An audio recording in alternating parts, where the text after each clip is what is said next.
Hi, welcome to Yoyo Cine Takis. Garuda Express, an international courier service.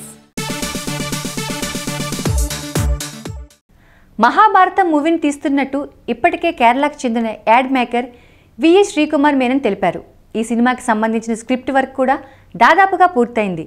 అయితే ఈ సినిమాలో నటించేందుకు సిద్ధంగా ఉన్నానని తెలుగు ఇండస్ట్రీకి చెందిన ఓ బడా హీరో తన మనసులో మాటను బయటపెట్టాడు. ఆ విషయాలు మీకోసం. తెలుగు, తమిళ, మలయాళ, కన్నడ మొదలగు భాషలలో మహాభారతమును తెరకెక్కించడానికి సన్నాహాలు జరుగుతున్నాయి. ఈ చిత్రంలో ఆయా భాషల నుండి ప్రముఖ నటీనటులను ఎంపిక చేయాలని చిత్ర యూనిట్ సన్నాహాలు చేస్తున్నారు. మలయాళ మెగాస్టార్ మోహన్ లాల్ మహాభారతంలో భీముడిగా కనిపించే అవకాశం ఉంది. 1000 కోట్ల బడ్జెట్తో తెరకెక్కే ఈ చిత్రంలో నటించాలని చాలా మంది సినీ ప్రముఖులు ఆశపడుతున్నారు. ఈ చిత్రంలో నటించాలని బాహుబలుడు ప్రభాస్ కూడా మనసు పడ్డాడు.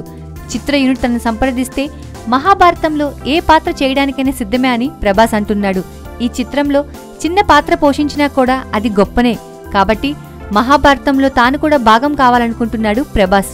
ఈయన అభిమానులు మాత్రం ప్రభాస్ అర్జునుడి పాత్రకు బాగా సూట్ అవుతాడు, అర్జునుడి పాత్ర పోషిస్తే చాలా బాగుంటుందని అంటున్నారు. బాహుబలి చిత్రంతో జాతీయ స్థాయిలో నటుడిగా గుర్తింపును సొంతం చేసుకున్న ప్రభాస్ మహాభారతంపై కన్నేశాడు. మరి చిత్ర యూనిట్ ప్రభాస్ ను ఏ పాత్రకు ఎంపిక చేస్తారో చూడాలి. ఇది ఇవాల్టి యోయో సినీ టాకీస్. రేపటి సినీ టాకీస్ లో మళ్ళీ కలుద్దాం. బాయ్.